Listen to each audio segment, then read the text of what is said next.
გამარჯობა, მე ვარ თაკო საზნინა. დღევანდელ ვიდეოში გაჩვენებთ თუ როგორ ვიშორებ მკვეთრ მაკიაჟს. ვფიქრობ, რომ ეს საკმაოდ საჭირო და აუცილებელი თემაა, რადგან მკვეთრი და წყალგამძლე მაკიაჟის მოშორება საკმაოდ რთულია. ხშირად საპნით იშორებენ ასეთ მაკიაჟს, თუმცა ვისაც გაქვთ მშრალი კანი, არ გირჩევთ საპნით მოშორებას, რადგან საპონი კიდევ უფრო აშრობს კანს. მეც ასევე მაქვს მშრალი კანი, ამიტომ ყოველთვის ვიყენებ მაკიაჟის მოსაშორებელ ზეთებს, რომლებიც თან კარგად აშორებს მაკიაჟს და ამავდროულად ატენიანებს მას. დღეს გამოვიყენებთ ამ ორ პროდუქტს. პირველი არის ZAS თვალის ორფაზიანი მაკიაჟის მოსაშორებელი სითხე, რომელიც წყალგამძლე მაკიაჟს ძალიან კარგად აშორებს, ასევე ტუშს და ლაინერსაც. ხოლო სახისთვის გამოვიყენებ კოდალის მაკიაჟის მოსაშორებელ ზეთს.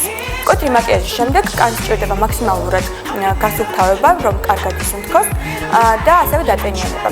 სწორედ ამაში მდგომარეობს ზეთის უპირატესობა, რომელიც თან ატენიანებს კანს და თან ძალიან კარგად ასუფთავს მას ჭუჭრისგან და მაკიაჟისგან. მაკიაჟის მოშორებას დავიწყებ თვალიდან. პირველ რიგში ბამბის დისკებს დავასრულებ ZAS თვალის მაკიაჟის მოსაშორებელი სითხით და რამოდენიმე წამი დავიდებ თვალებზე.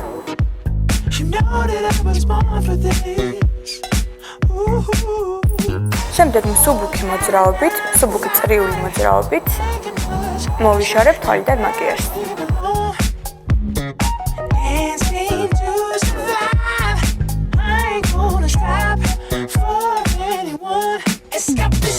როგორც ხედავთ, საკმაოდ ადვილად და მარტივად მომაშორა ამ გამწმენდმა, რადგან თვალზე მესვლა ტუშიც და ლაინერიც და როგორც წესი, ტუშის მოშორება საკმაოდ რთული პროცესია ხოლმე და ამავდროულად საკმაოდ არაკომფორტული.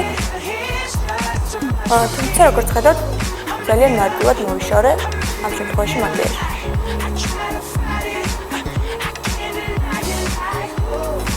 ახლა გადავალ სახეზე და გამოვიყენებ კოდალის მაკიაჟის მოსაშორებელ ზეთს.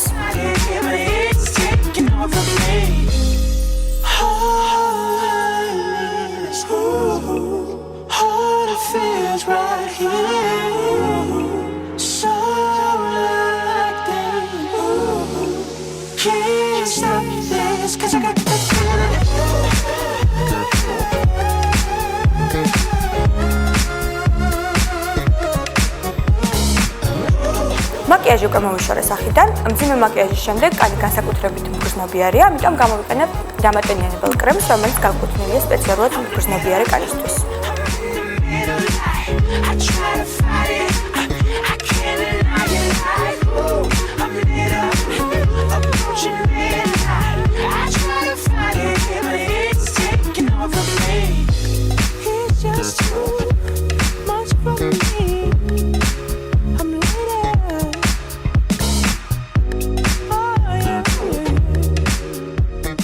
საბოლოო ეტაპია კანის ღრმა დატენიანება და გაგრილება.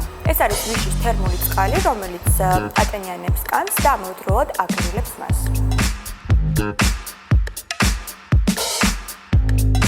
ეს იყო ჩემი დღევანდელი ვიდეო. ასე მარტივად მოვიშორე მკვეთრი მაკიაჟი. გამიზიარეთ თქვენი გამოცდილებაც და კომენტარებში დაწერეთ თუ რა პროდუქტებს იყენებთ მაკიაჟის მოსაშორებლად. მე კი გემშვიდობებით ზუსტად 1 კვირით დროებით.